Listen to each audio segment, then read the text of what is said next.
I'm Venerable Dr. Prince Willie Roba, the Director of Ecumenism for the Church of Nigeria, Anglican Communion.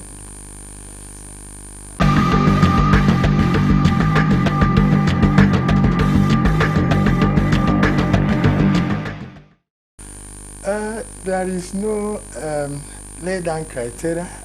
Actually, the directors are supporting staff to the primate. So the primate decides whom to appoint for any director. But considering the vision for the Church of Nigeria with regard to ecumenism, then you discover that there is in the vision there, you say that people to be involved in the ecumenical work should be people who are of sound spirituality, are seasoned theologians, have good knowledge of contemporary issues, are bold and courageous to face the challenges that could arise from time to time in ecumenical conversations. So one would expect that ordinarily the primate may take such into consideration in appointing somebody, but it's purely appointment of the primate.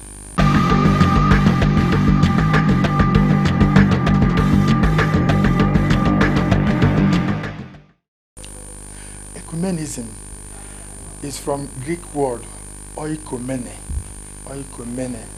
and that means the whole inhabited world.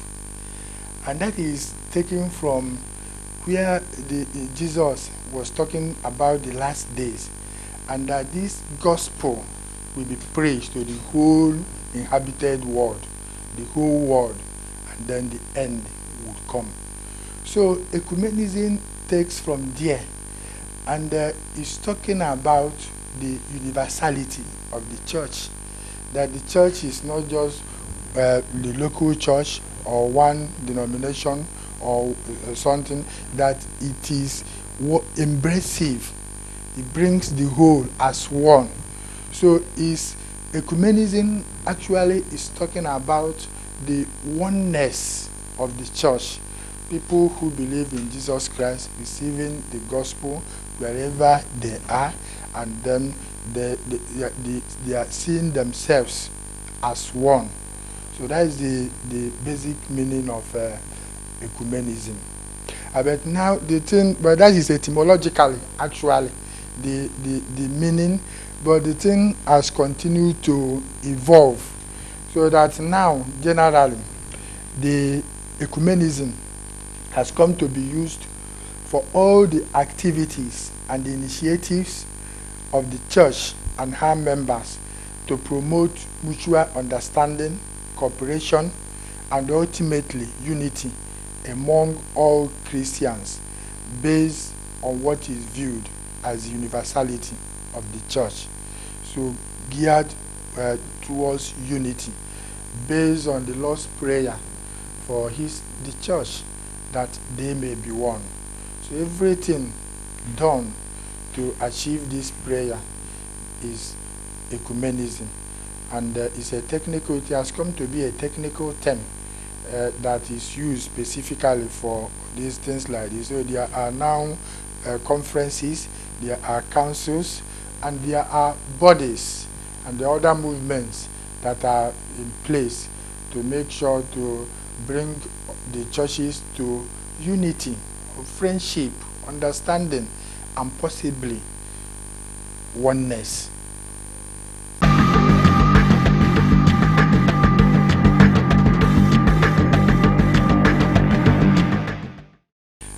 Ecumenism actually started or evolved from the mission field.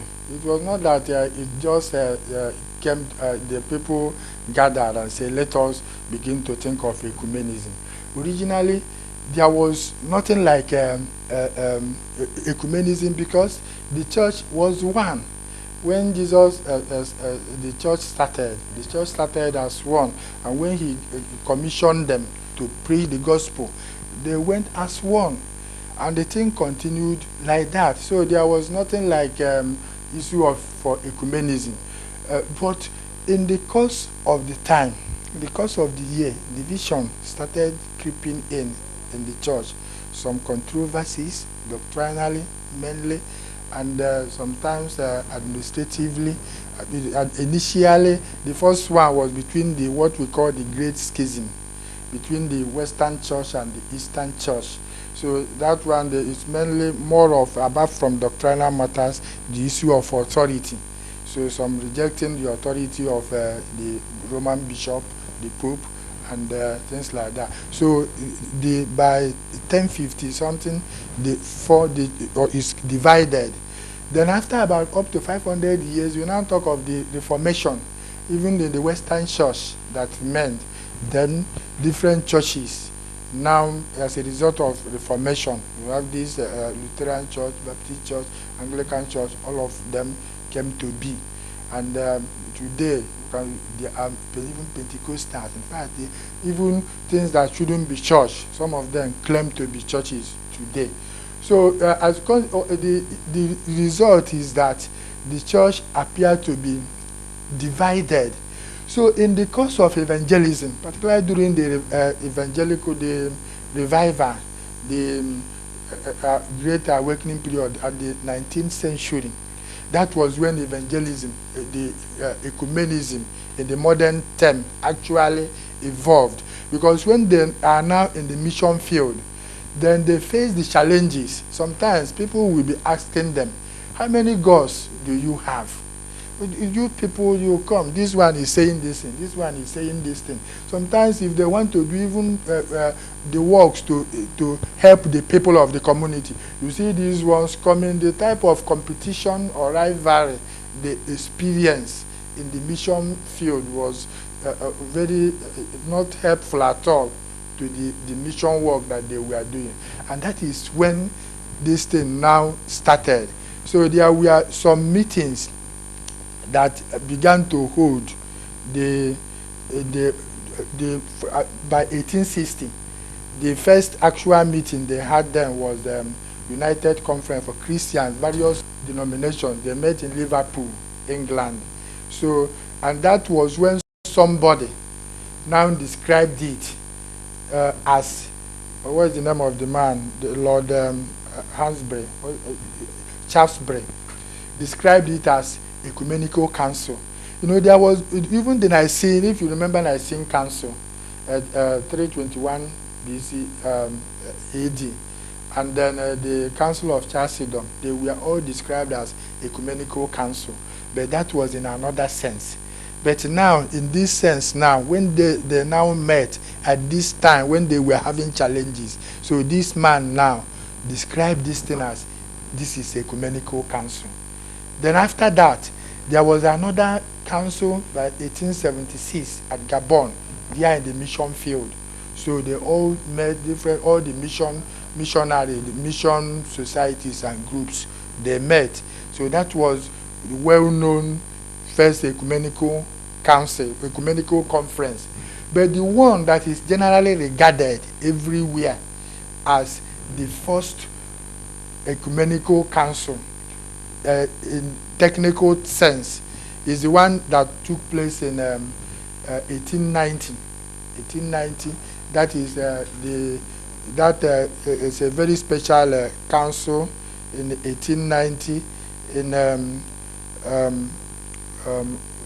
there is all the missionaries that gathered together at Edinburgh. So that is where they gathered, and they now set out the focus for the ecumenical work. When they talk of evangelism, service, and doctrine, though they try to play down doctrine. So these three areas where people, they need to unite, they need to work together if they are to achieve anything. So that day came to be marked as the birth of ecumenism in the modern sense. So from there, the thing now continued. Different meetings were held and counseled, and in fact, bodies began to be formed. Even in Nigeria, in 1924, there was the garden of Evangelical Union of the Southern Nigeria. That was the first association, and that metamorphosed to what we call the Christian Council of Nigeria, CCN, in 1929. Then later you have Acnn came up later politically, so that people, the church, will be able to come with one voice facing the government. So the challenges, practical challenges they are meeting, make them now to begin to organize themselves, see what can we do. If we go there, how can we be disgracing ourselves? What message are we passing to the world? Because when I come, after the Reformation, the people even interpreting the Bible, different denominations will want to interpret what we call the proof test. They get a passage, they just want to prove that what their denomination is saying is correct. And so it appears very divided, and they carried it to mission field where they went for mission. So they were now compelled by the circumstances to come together. And by 1948, after the World War, the World Council of Churches was formed, and like that. So the thing now continued up till now. So the challenges of a particular time determines the way they go, or that is the ecumenism goes. So, but it started, the origin is from the challenges of the mission field.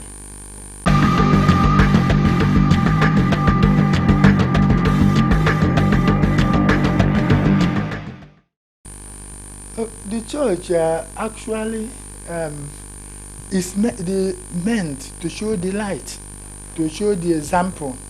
And the world is already divided world.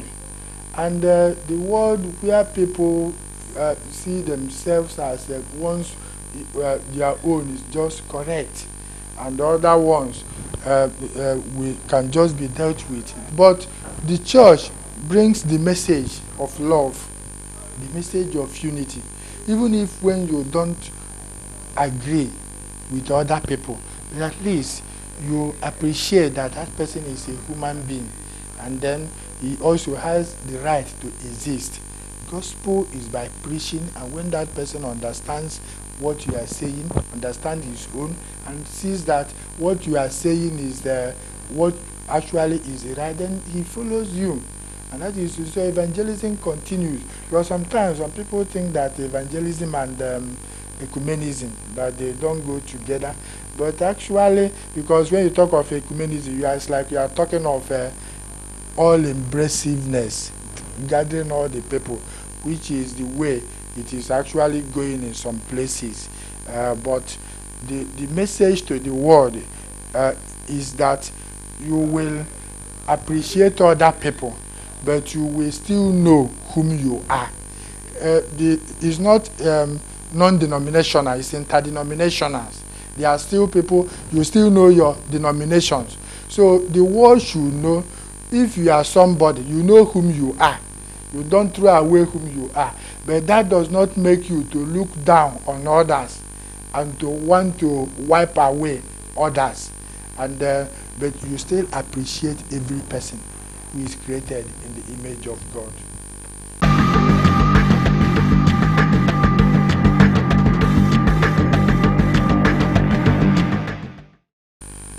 Yes, Church of Nigeria actually started when the former primate of the Church of Nigeria, Most Reverend Peter Akiola, shovels from the administrative structure of the Church of Nigeria. He created some departments, and that was in 2002. And ecumenism happened to be one of the departments that we are created. They have their guidelines, what they are expected to do, and after him, now we now have the new primate, the Most Reverend Nicholas Oko. But when he started, he didn't just jump into the work. They had a kind of think tank conference to prepare and come out with a vision for the Church of Nigeria. So that vision, ecumenism, is included. It has a section of the role, what they want this to be achieved in the department of ecumenism.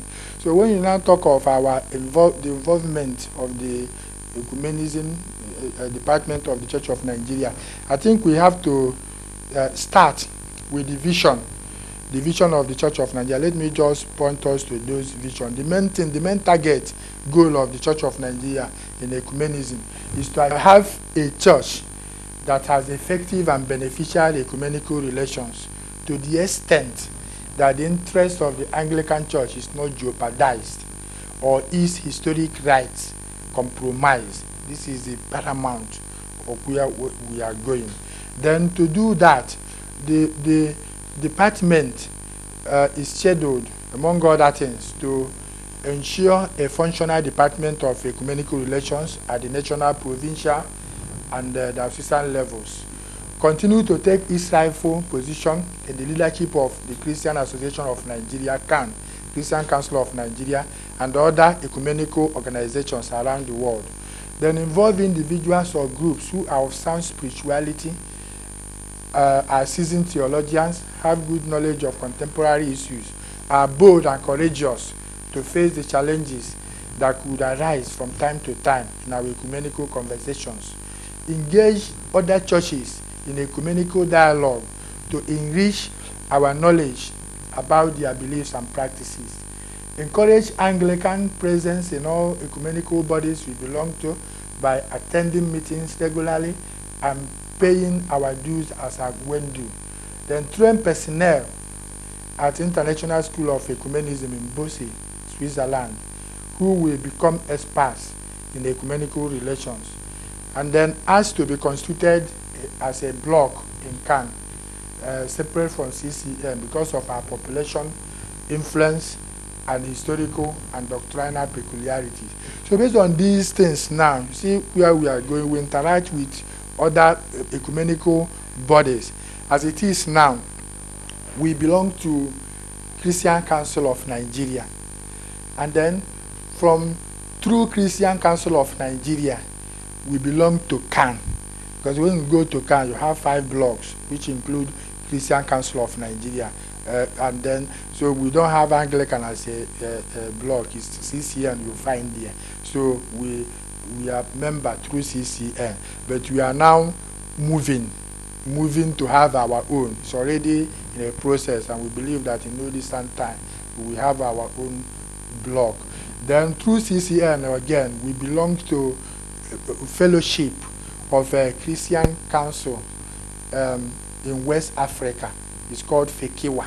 That is all the Christian Council in West Africa, they come together called FEKIWA. So we belong to it through CCN. And then we also belong to All African Conference Council of Churches, AACC. And then we also belong to the World Council of Churches. We are bona fide members of these ecumenical bodies, and through there we make our input, and we also have relations with other people. Then apart from that, we also have what we call bilateral relations or ecumenical dialogue or conversations. We have it with 2 churches for now, and those churches are Roman Catholic Church. So the commission we have with them is called NAC, Nigerian Anglican Roman Catholic Commission, and that NAC is Nigerian version of the ACNN. ACNN is Anglican Roman Catholic International Commission. So different nations now have their own versions. Then our own version here is called NAC, and then the other church is the African Church. The African Church, they started from Anglican Church. So in the 19th or 20th century, last century and 19th century. So because of some disagreement, so the church had to start. But when they started, they continued with the format, the order, everything about Anglican, except that when it comes to some cultural matters, we differ. But we are trying to study ourselves, to understand ourselves better. So we have that Anglican African Church Commission. So these are the bodies we have, and then we have tried to have directors for ecumenism in all the dioceses, so that there will be liaison points and help us when we need to mobilize or when we need to act in these bodies where we belong. If there's anything we need to gather people. So we normally meet occasionally. It was inaugurated by the primate.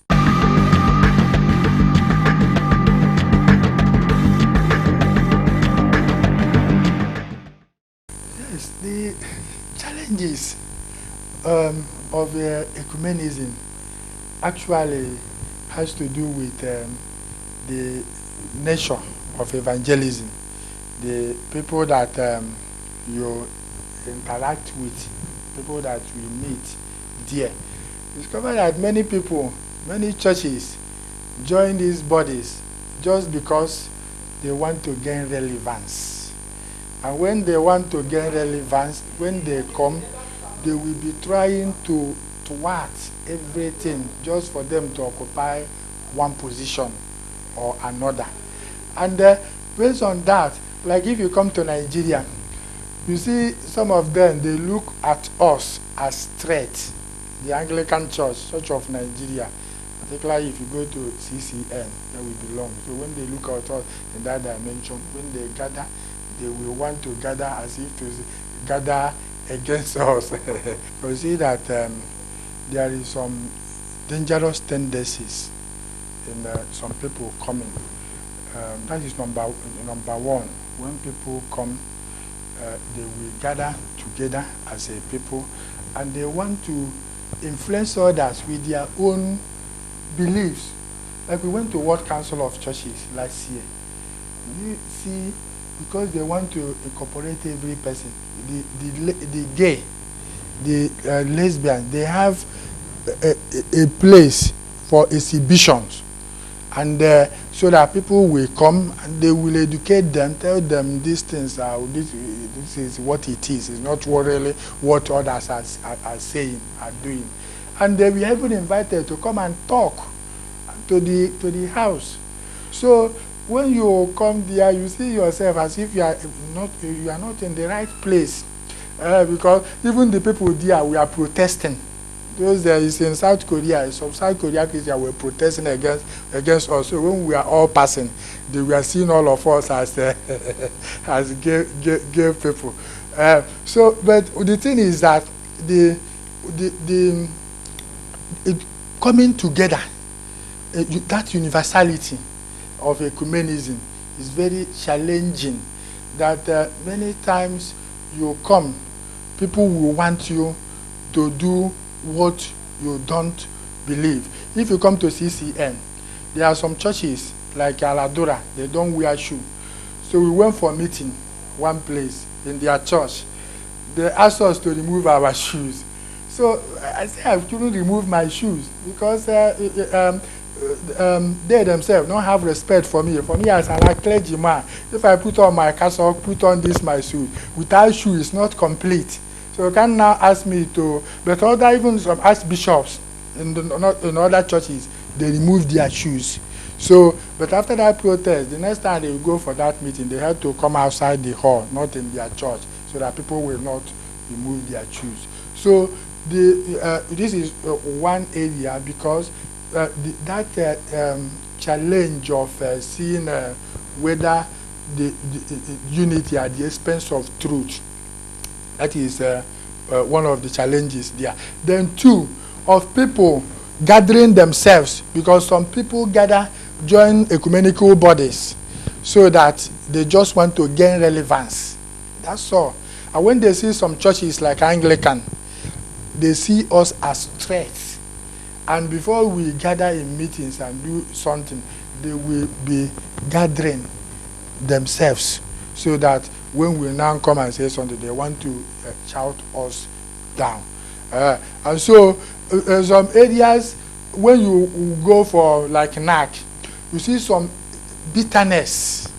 Some people are really embittered, both from our side and from Roman Catholic side. You call for open forum. People come and ask questions. People will come and very angry. If you don't come back to this church, you are bad. And this other one will say, this church, you are bad. So, but eventually, we really thank God that why this task of is like a reconciliation, and the task of assignment is preaching peace, which is not that very easy. But God is helping us. God is helping us. Even when people gather against us, God still finds a way of upholding us. And Anglican is moving. You come to this Nigeria, you can't talk of one or two church leaders without calling our primate on national matters. If you come even to that CCN, the constitution they want to, there are certain things they want to do in constitution so that we won't be having our way. But when we make necessary input, it was changed to our favor. So many things that they want to have their ways, they are not successful. So we really thank God for giving us success. And the relationship, sometimes when we want to have meeting, we schedule meeting like, take for instance the Roman Catholic and Anglican. When we want to have meeting, we will ask the people to be involved in the meeting. Anglicans, Roman Catholic, come and work together. And when the time comes, come and worship together. And we come and worship together. When you go there, enter their altar, they come to our own, we worship, and people interact. So people will now begin to say, because you see, you begin to receive testimonies. After meeting, many priests will say, it's from this meeting that we started entering one another's parishes and priest houses and vicarages, even the bishops. And then people themselves begin to confess. And eventually, after the meeting, we get some feedback from different areas that we have met. And you see that the acrimony is dying off. But before you come, sometimes it's not easy. But we are making headway. We are getting progress. God will help us to be. Not that we are going to become one. No, that is not going to be. Even in our conversations, in dialogue, you see that there are issues that we have discussed. And in those issues, we see that there are limits. When you come to this area, Roman Catholic will tell you, this is our position. This is what we believe. And this is the reason we believe it. And we ourselves, we come to this point, we say, this is our belief. And we can't go beyond this one. So that is conversation. But at the end of the day, we will see what they believe and why they believe what they believe. And we just allow them to have their own and expect that they should also allow us to be our own. And then, but then when we see ourselves, we relate as brothers. Because it will be bad. When you come, the Christians will be fighting. Then what if the Muslims are there? What if the African traditionalists are there?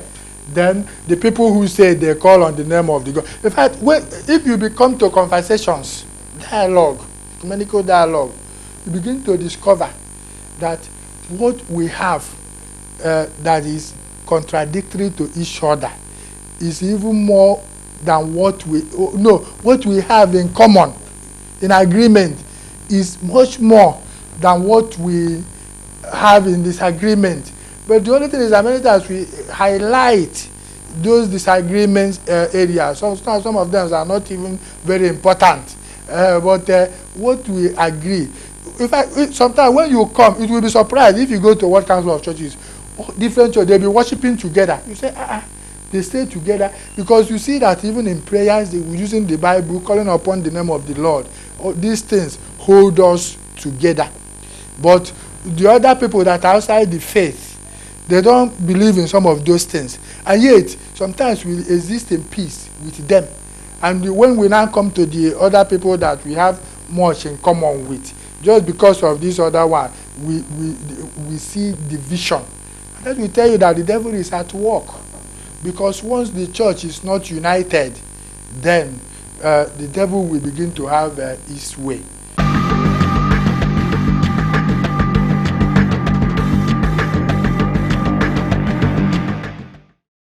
Well, let me say that there's no other religion actually that you can say that all of them are exactly one. There is always that division. There is always that denominations.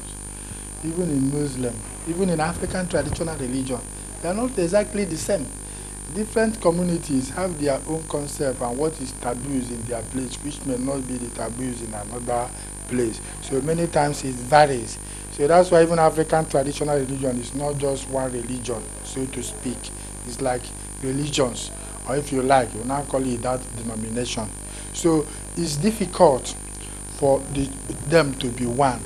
But with God, actually nothing is impossible. It's the Lord's prayer that they may be one. And we know it is possible because when you now come to the relationship with other people, there are things you think it will never happen. You imagine, like this Roman Catholic and Anglican, sometimes you will never believe. Some typical Roman Catholics in Nigeria will never believe that it's possible for Anglican priests to come into their altar, go and sit in that seat where their bishop sits, perform their own services and go. But they will see it happening. With the time we went for the last council, people were talking, is this impossible? We are talking of communion. Is it possible to partake communion? We are in Nigeria, we are still talking, this is what we believe in communion. Roman Catholic, what you believe is not what we believe. So I shouldn't even partake in that communion because it's not what you are taking it for that I'm taking it for. And they themselves will not allow me to partake in that. What you don't imagine can come to be. And the communion, we don't take the communion.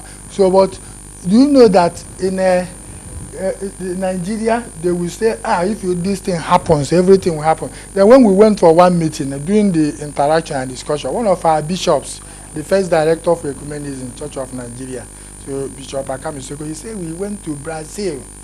And that is highest concentration, one of the biggest concentration of Roman Catholic Church.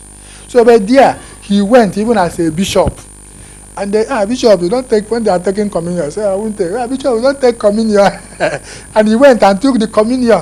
So some of these things are even relaxed in some areas, but when you come to Nigeria, our own mentality and application of these things are differ. When you come for marriage, they have what they call their mixed marriage. In some places, they will not even talk of any person marrying to another church, and they will, in fact, excommunicate some people. When we went for our local meeting here, I was saying that they say, it's never done. You don't talk of excommunicating people because the daughter married. I said, but it's happening ourselves. They say, it's a matter of the local priest there. So that's from their secretariat here in Abuja. So the thing is that things we think are not possible can be possible. In fact, the main thing that is dividing us is some doctrinal differences. So it's part of the things that separated us and they continue to separate us. But who knows, tomorrow Holy Spirit will touch some people and they begin to say, this thing I never knew is like this, but okay, I now accept this one. And then the church polity, even though even when you agree the same, some people who are now overseers and will not want to lose their position. So that's why, humanly speaking, we know it's impossible. But with God, nothing is impossible. But in all things, we are working primarily to let us have understanding of one another. Let us be friends. Let us work together. Let us present ourselves to the world as the people of the same Lord, the same faith, the same baptism. So this is what we are looking at. So let us move together. And the way we go together, if you don't not united, you cannot even go to the government and take a common stand. If you Christians will be saying this, another will be saying that. So you see that without ecumenism, we cannot meaningfully exist in the society as church. Other religions will take advantage, undue advantage of the division. So we are targeting this understanding and friendship, unity, primarily, moving towards church becoming one, which we don't rule out, because with God nothing is impossible.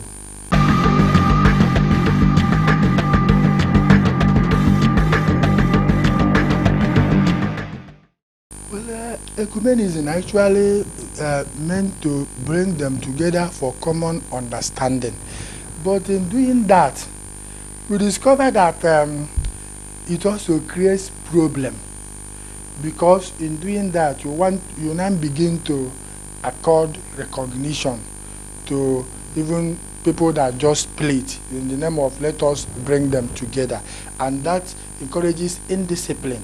Somebody will just come. We went for NAC meeting.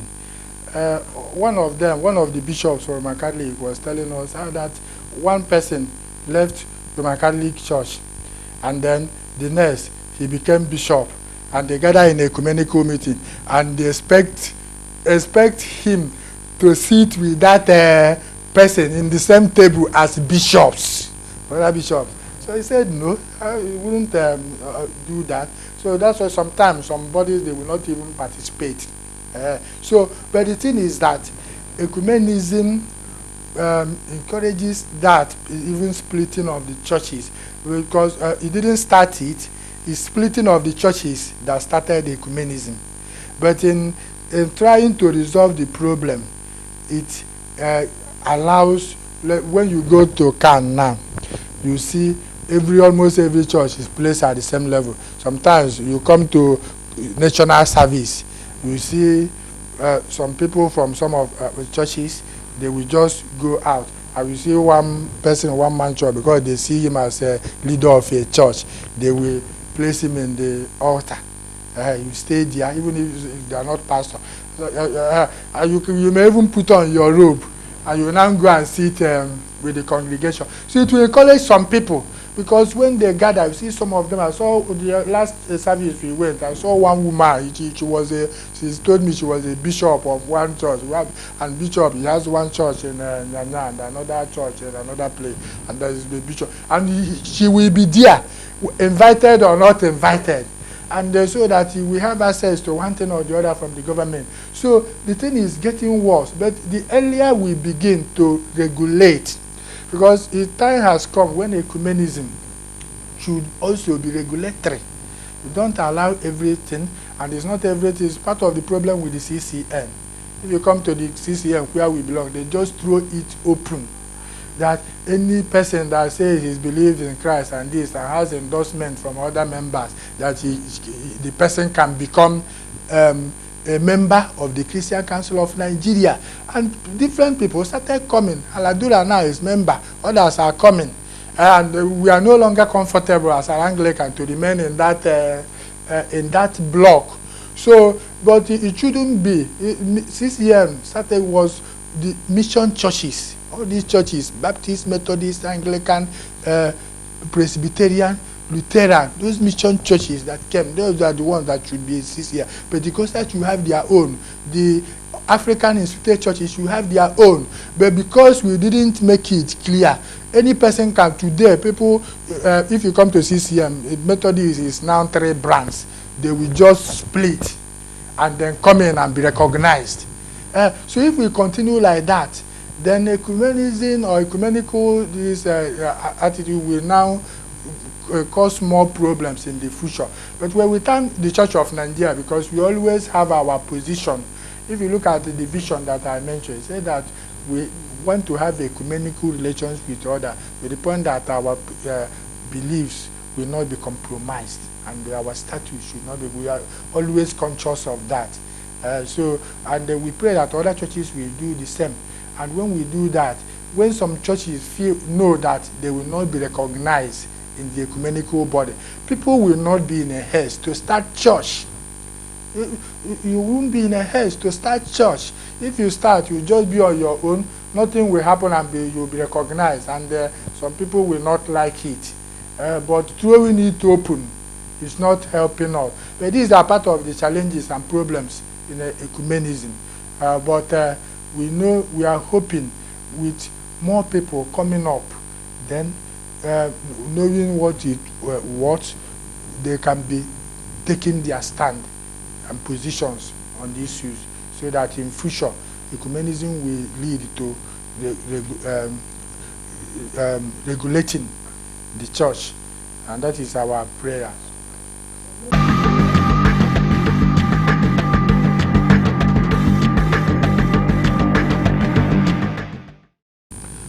Canonical obedience is the obedience or sworn obedience due to the superior in the church. When every person is made a bishop, is a clergyman, he takes an oath to obey his bishop in all things lawful and honest. When somebody is made a bishop, he takes that same oath to obey the primate. So that obedience makes for order in the church. So there's bound to be order.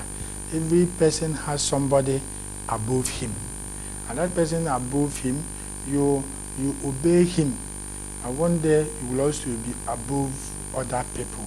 So the Church of Nigeria is already enshrined and instituted, and also apart from the oath that people take, because when you disobey canonically, the issue primarily now is between you and God, because when you fail to do that, you put yourself under the wrath of God. So God, otherwise you wouldn't take that oath. Otherwise you should not even be an Anglican minister. Any person that is rebellious or disobedience or disorderly should not be an Anglican minister. So when we understand our oath primarily as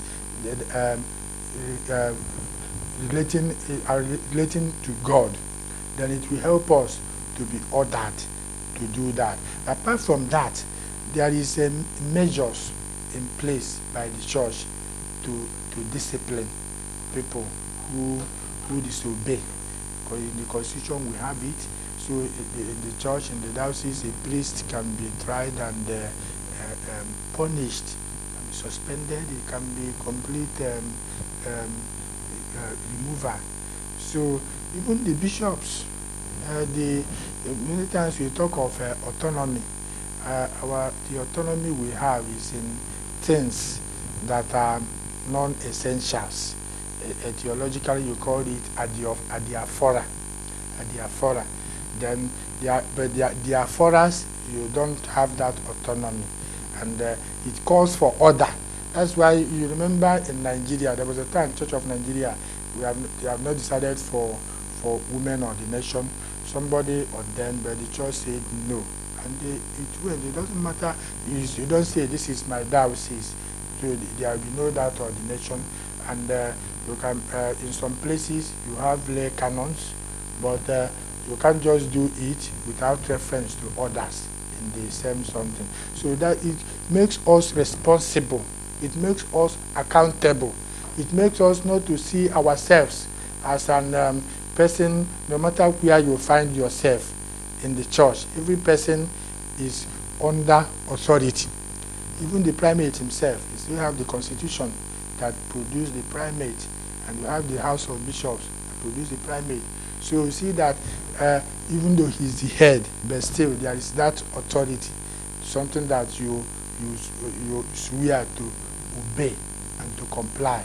So it binds all the people together, and it will help us to maintain order in the church and to build a stronger church that will glorify God.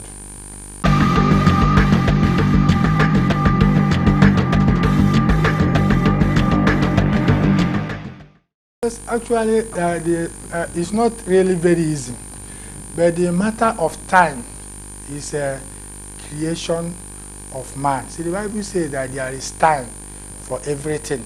And when there is time for everything, that means you can't say there is no time for a particular thing. It now depends on priority and arrangement. So what we just try to do is to arrange ourselves, organize ourselves, create time for the family, create time for ourselves to rest, create time for the church work, and then try to utilize the necessary assistance that are provided. If you come to the church, we have some other priests that are there. We have the lay people that are involved. So get people engaged and let the work continue. So the church work will be moving because people are placed and they are happy to be making their input. The priests also are there with their responsibilities. Then you now have an oversight. So the same thing if you come to the ecumenism office. When we came, we look at it and we see many times today you are meeting, you are in Lagos, you are in Abuja, you are in Port Harcourt, every often and on. So I said, no, it shouldn't continue like that. We now started Directorate of Ecumenism in all the. So now there is no zone that we don't have somebody. If there is a meeting now, we have in Lagos now, then I will have to ask somebody there, let them go to the meeting, I will get the report. It's only when it now becomes paramount, or those statutory meetings that we have once or twice in a year, then we will have to attend. But these regular meetings, we try to confine ourselves to this Abuja area, so that not every month, every week, you will be asking for permission to attend the meeting, which we have been doing when we started. But so after our first year, we try to organize ourselves so that every work will still be going, but we will not be too much involved. So God has helped us, and everything is moving to the glory of God.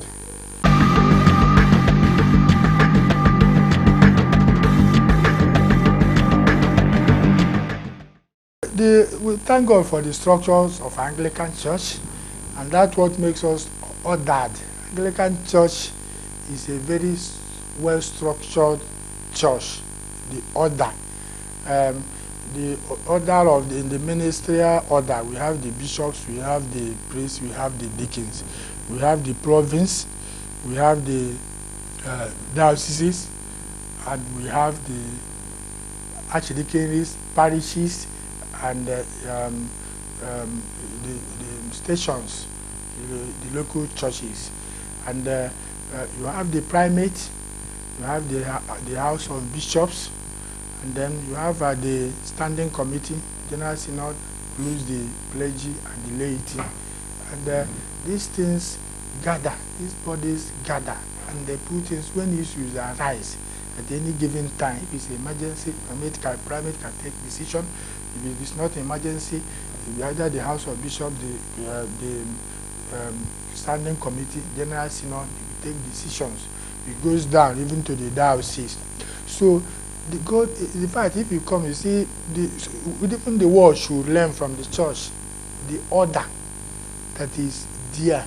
And then in coming to this order, you allow the Holy Spirit now to lead us, so that whatever challenge or issues that may crop up in the course of life, the church will have way of examining them and charting the course that they will follow at any given time. So we pray that people should appreciate the order, and not just because so many times some people are impatient. You want to do something and you just feel that the order, you think is too bureaucratic, that you wouldn't have your way, maybe either as a minister or to do something new in the church, and it just doesn't happen. Some people will just rush out, and some people will cause confusion and divisions in the church. And no person should build wrongly on that foundation which is laid, which is Jesus Christ.